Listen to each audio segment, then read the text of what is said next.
So is Bitcoin risky? This is the second part of a video series that I'm doing about how to protect yourself or how to minimize the risk that you have when investing in Bitcoin and other cryptocurrencies. I forgot something I didn't mention in the last video. I said that because of the volatility of the Bitcoin price, that it takes huge dives down, and I believe at some point it's going to crash, and potentially for a kind of an extended period of time. I'm not saying it's going to crash here, by the way, at the 200. It could, but I'm saying, even if it crashes at the 2,000 mark, I mean, if you own it at 7,000 and it drops at 2,000, that's a substantial loss. So I told you that I encourage people to just put in a little bit of money to risk in the beginning, until you learn about it and you feel comfortable about it, and then you put more in, and just take it slow. Don't get caught up in the fear of missing out on something. Just it's better to be safe than sorry. Here's the other thing that I recommend: even as you gain knowledge, always know that the markets always have an assumption that the market's going to pull back hard or drop hard, and keep, even when you start investing a lot of money, and some people love this space and they invest, hundreds of thousands of dollars, maybe millions of dollars, thousands of dollars. I mean, amateurs and investors are investing thousands and even tens of thousands. It's such a hot space right now. But keep a sizable percentage, whatever percentage you're comfortable with, but I would hold some of your money back in, say, cash or whatever, if you still believe in this space and you know it's going to drop. Because if it drops 30, 40, 50%, 75%, you want to be able to buy back in at those low prices if you believe in the long-term aspect of this market. So two things: invest with money you're not afraid to lose, and the second thing is, even as your investments grow, keep some of your money pulled back in cash so that you can buy in later when the market drops. And I'm not talking about a 10% drop. I'm talking about a significant drop, maybe 50% or more. You want to have something that you feel like you can buy back in at those lower prices potentially.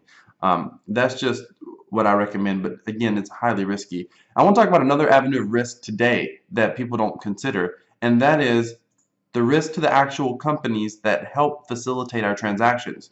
So Coinbase is a large exchange. It's one of the easiest ways for Americans and Canadians, I believe, to purchase Bitcoin. They'll let you do it with a credit card in just a few minutes. It's super fast. I've got a link down below in the description of my video if you want to get started with Bitcoin. It's a very easy way to get started. They'll give you a free $10, by the way, on your first deposit.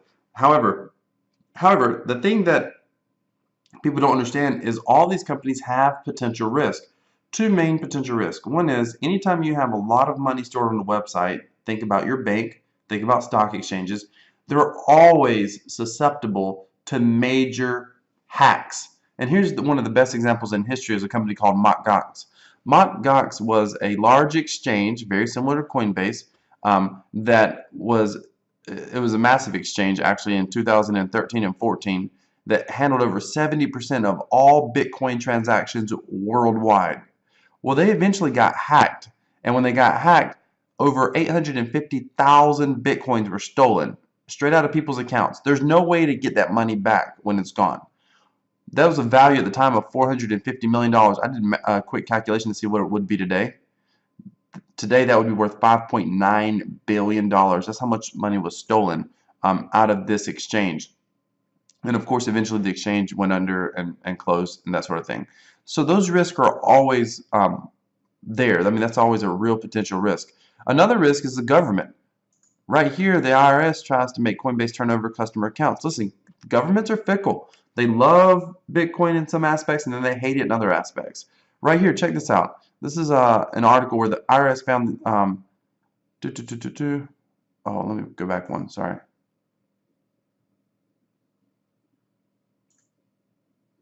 IRS tries to make Coinbase turn over customer accounts. Okay.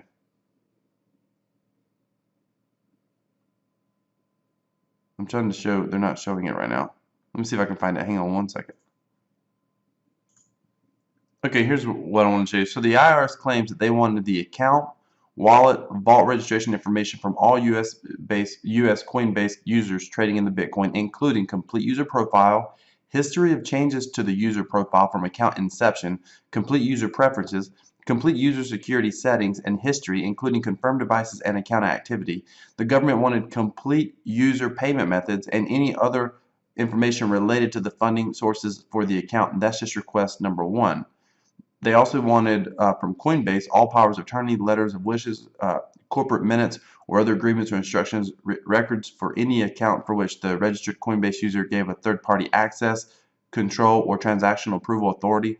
All records of account activity, including the date, the amount, the transaction type, the account post-transaction balance, request, or instructions to send or receive Bitcoin names or other identifiers of counterparties, and where counterparty transactions through their own Coinbase accounts, records of all payments processed for each merchant for which Coinbase acts as a payment service provider, all correspondence between Bitcoin and its users about accounts, all statements of accounts or invoices for accounts, all records of payments to or from Coinbase account users, all exception reports reported by Coinbase anti-money laundering system, as well as all records related to investigation of those reported exceptions. So the government can get quite aggressive with these companies, and quite honestly that can put a lot of these companies out of business or put them at risk. And the government can also do things like, if for whatever reason people say, the government can't shut down Bitcoin, well, they can't technically stop it from being created or used, but they can make it very difficult through banking laws to turn your Coinbase into currency, to turn your Bitcoin into currency. A very good example of this, by the way, is the poker industry. Full Tilt Poker, Party Poker, a couple of those guys. No, poker, yeah, Full Tilt Poker and Poker Stars. Several years ago, they have never made it illegal from a federal law for a U.S. citizen to gamble and play poker. There's no law preventing a U.S. citizen at the federal level. There's a few states, but at the federal level, there's no law. So what the federal government did was they made it illegal for the banks to do transactions with these poker sites. Therefore, now, literally, the only way to get money on a poker site is to Western Union some guy who you don't know, a private citizen, money in the Philippines or something like that, and then it shows up on your account, literally. Or use Bitcoin, for example. So all those are very shady, difficult ways to make it. They just make it very difficult to be able to play poker. Therefore, at one point, Party Poker, Full Tilt Poker, you could log on, there'd be over 100,000 people playing. Now, Poker Stars and Full Tilt doesn't even have clients playing poker. They don't accept U.S. clients. I don't even know if they're in business. Full Tilt, I don't even think they're in business. They changed management or something. But there are poker sites where you can play, but they'll be like, instead of 100,000, they'll be like 700, 200 people playing. So they can make it and if that happens, the price will crash, by the way. That goes back to market volatility. But the government can exercise a lot of force on these companies, even if they're not U.S. companies, by the way. They can just create laws for the U.S. banking system. So that is a potential risk. I'm not saying this is going to happen at all. And I don't know exactly what the complete motive would be. I mean, I have some ideas, but there's a lot of powerful forces in this country that want Bitcoin to stay a productive part of our society as well, that are fighting for it.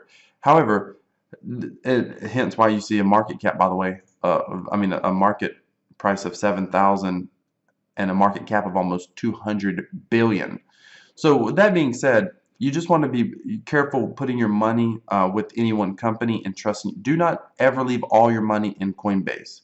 You want to use a hard wallet, or at the very least, you want to use some sort of a wallet, because that's going to be more secure than just, a hot wallet, a offline wallet, cold wallet, whatever. That's going to be a little more secure, quite a bit more secure than just putting all of your money onto an exchange. You just want to make sure your computer doesn't have any viruses. Obviously, that would put you at risk as well. And I can talk about that in another video. So it's an incredible space. You just want to keep yourself safe, keep your coin safe, and keep your emotions safe as well. Thanks for watching. You just want to be aware of what you're getting into and being a part of. It's exciting. It's a lot of fun. I believe Bitcoin and cryptocurrencies are the future, and I'll be covering that more in another video as well. Thanks for watching. Have a great day. God bless.